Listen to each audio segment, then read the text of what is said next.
राष्ट्रीय व्यापारी कल्याण बोर्ड के सुझावों को सरकार ने माना, बोले बोर्ड के सदस्य रमेश खंडेलवाल। एचबीटीवी न्यूज से खास बातचीत में बोले राष्ट्रीय व्यापारी कल्याण बोर्ड के सदस्य और अहिल्या चैम्बर ऑफ कॉमर्स के अध्यक्ष रमेश खंडेलवाल। कहा, पहली बार महसूस हुआ सरकार लाई है ऐतिहासिक बजट। ये बजट आम आदमी और मध्यम वर्गीय का बजट। खंडेलवाल ने टैक्स कानूनों में बदलाव की घोषणा पर जताई खुशी। सजा के प्रावधान कम करने, टैक्स कंप्लायंस कम करने के निर्णय को हाथों हाथ लिया। खंडेलवाल ने कहा, सरकार ने सारे सेक्टर पर किया फोकस, जीडीपी बढ़ेगी, आम आदमी की जेब में पैसा जाएगा। खंडेलवाल ने राष्ट्रीय व्यापारी कल्याण बोर्ड के गठन और उसके सुझाव मानने पर जताई खुशी। पहली बार सरकार ने व्यापार और इंडस्ट्री के सुझाव लाने के लिए बनाया है ये बोर्ड। सरकार ने टैक्स कंप्लायंस में कमी लाने, व्यापारियों को सजा के प्रावधान खत्म करने जैसे सुझावों को माना। नमस्कार दोस्तों, मैं हूं नितिन जैन और मेरे साथ इस वक्त राष्ट्रीय व्यापारी कल्याण बोर्ड के सदस्य और Ahilya chamber of commerce industry के अध्यक्ष रमेश खंडेलवाल जी मौजूद हैं। बजट आने के बाद एक दिन गुजर गया है, लगभग बजट की पूरी तरह से स्टडी भी अब लोग कर चुके हैं। हम उनसे जानेंगे किस तरह का बजट ये रहा है, क्या फ़ायदा क्या नुकसान इसमें वो देखते हैं। हमसे बात करने के लिए शुक्रिया। किस तरह का बजट ये रहा है, आप इसको पहली नज़र में एक टिप्पणी करनी हो तो क्या कहेंगे? पहली बार ये महसूस हुआ है कि यह बजट आम आदमी और मध्यम वर्गीय समुदाय का बजट है। जो अपेक्षाएं आम आदमी करता था या छोटा मध्यम व्यापारी अपेक्षा रखता था, उससे कहीं ज़्यादा हमारी माननीय वित्त मंत्री श्रीमती सीतारमण जी ने हमें दिया है। बहुत से क्रांतिकारी चेंजेस बजट में किए गए हैं। विशेषकर मैं ये बताना चाहूँगा कि जैसे माननीय वित्त मंत्री जी ने कहा कि अगले सप्ताह नया आयकर कानून लाया जाएगा। निश्चित ही उसके अंदर टैक्स कंप्लायंसेस कम होंगे और अभी जितने भी कानून हैं, ज़्यादातर कानून में गलती करने पर व्यापारियों को सज़ा के प्रावधान है। तो उन्होंने ये वादा किया है कि सज़ा के प्रावधान कम से कम किए जाएंगे और उस पर दंड की प्रक्रिया ज़्यादा अपनाई जाएगी, यानी न्यायिक प्रक्रिया से आंकलन किया जाएगा भविष्य में। साथ में उन्होंने ये भी कहा है कि स्क्रूटनी के केसेस, यानी जो केसेस आयकर के विशेष रूप से जांच में लिए जाते थे, उनकी संख्या भी वे कम करेंगे। इसके अतिरिक्त उन्होंने इनकम टैक्स में बहुत भारी छूट लोगों को प्रदान की है। अब नई टैक्स प्रणाली में 12 लाख रुपए तक आयकर पर इनकम टैक्स नहीं लगेगा। यह किसी को उम्मीद ही नहीं थी।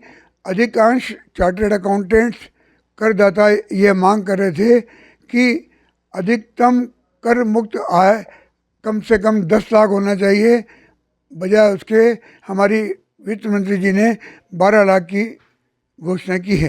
रमेश जी, एक चीज़ मैं जानना चाहूँगा कि जो बजट आया है उसमें एक बात जो सब लोग कह रहे हैं वो ये है, आम आदमी के पास पैसा बचेगा, वो खर्च कर पाएगा। आप इसको कैसे देखते हैं और इसका बाजार पर, इंडस्ट्री पर किस तरह का असर होगा? देखिए, हिंदुस्तान में ये पहली बार हुआ है कि हमारे यहाँ कंजम्पशन में कमी आई थी। कंजम्पशन में कमी आने से पूरे देश का इंफ्रास्ट्रक्चर, सारी रोजगार, शिक्षा आदि सब चीज़ों में फ़र्क पड़ता है। तो वो कंजम्पशन कम इसलिए था कि आम आदमी की जेब में खर्च करने के लिए पैसा नहीं था। तो गवर्नमेंट ने इस बार बजट पर मेन फोकस किया है कि मार्केट में कंजम्पशन बढ़ाया जाए, मार्केट में पैसा आए, लोगों के जेब में पैसा आने पे खरीदारी करें और देश की जीडीपी बढ़े, अर्थव्यवस्था बढ़े। और इसीलिए इनकम टैक्स में रिलीफ दी गई है। सीनियर सिटीजन को 1 लाख रुपए तक के ब्याज पर टीडीएस माफ़ किया है। अन्य प्रकार की कई भी टैक्स में रियायतें दी गई है और मध्यम वर्ग और छोटे लोगों के लिए भी कई सुविधाएं दी गई हैं, जिससे इस बार लोगों की जेब में अधिक पैसा आएगा क्योंकि उन्हें बचत होगी। मैं कहता हूं कि बहुत ही बढ़िया आम आदमी का और मध्यम वर्ग के लोगों का ये बजट है। एक चीज़ और है कि आप राष्ट्रीय व्यापारी कल्याण बोर्ड के सदस्य भी हैं जो देश में बनाई गई है। इसमें इससे सुझाव और सलाह भी ली गई थी। किस तरह के सुझाव आप लोगों ने दिए थे बजट आने के पहले और क्या क्या माना गया है? देश में पहली बार भारत सरकार ने राष्ट्रीय व्यापारी कल्याण बोर्ड का गठन इस बार किया था। यह बोर्ड का गठन ministry of commerce and industry ने किया था। इस बोर्ड की मंशा ये थी कि ये बोर्ड व्यापारियों को होने वाली असुविधाएं, कानूनों की विसंगति और ईज़ ऑफ डूइंग बिजनेस के लिए क्या सुझाव हो सकते हैं वो डिस्कस करके मैं भारत सरकार कैबिनेट को प्रेषित करेगी और कैबिनेट निश्चित रूप से विचार करेगी। मुझे ये बताते हुए बहुत खुशी है कि कैबिनेट ने राष्ट्रीय कल्याण बोर्ड के सदस्यों के द्वारा चेयरमैन श्री सुनील जी सिंघे अहमदाबाद के नेतृत्व में जो सुझाव वित्त मंत्री जी को, प्रधानमंत्री जी को और कैबिनेट को प्रेषित किए थे उसमें से अधिकांश सरकार ने मंजूर किए हैं। विशेषकर हमारी ये मांग थी कि टैक्स कंप्लायंसेस बहुत ज़्यादा हैं, आम आदमी को वक्त कम मिलता है, कानून की औपचारिकताएं पूरा करने में अधिक समय लगता है। साथ ही इनकम टैक्स कानून 1961 का है, बहुत से अप्रचलित एक्ट उसके अंदर मौजूद हैं। साथ ही अधिकांश गलतियों में व्यापारियों के लिए सज़ा का प्रावधान है जो उचित नहीं है, इसलिए सज़ा के प्रावधान कम किए जाएं, अप्रचलित एक्ट को हटाया जाए, टैक्स कंप्लायंसेस कम किए जाए और आयकर अधिनियम को सरल बना करके नए सिरे से प्रस्तुत किया जाए। बहुत ही प्रशंसा का विषय है कि सरकार ने इसे मान्य किया और ये वादा किया है कि अगले हफ्ते नया आयकर कानून आएगा जिसमें उन्होंने ये भी कहा है कि टैक्स कंप्लायंसेस कम होंगे और सज़ा के बजाय न्याय की प्रक्रिया अपनाते हुए आर्थिक दंड जैसे कुछ प्रावधान होंगे।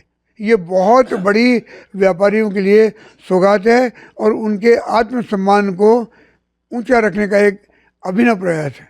भारत दुनिया की 5वीं बड़ी अर्थव्यवस्था है इस समय। जिस तरह का बजट आया है, क्या लगता है कि आने वाले समय में हम और ऊपर के पायदान पे जाएंगे? इस तरह का बजट है ये।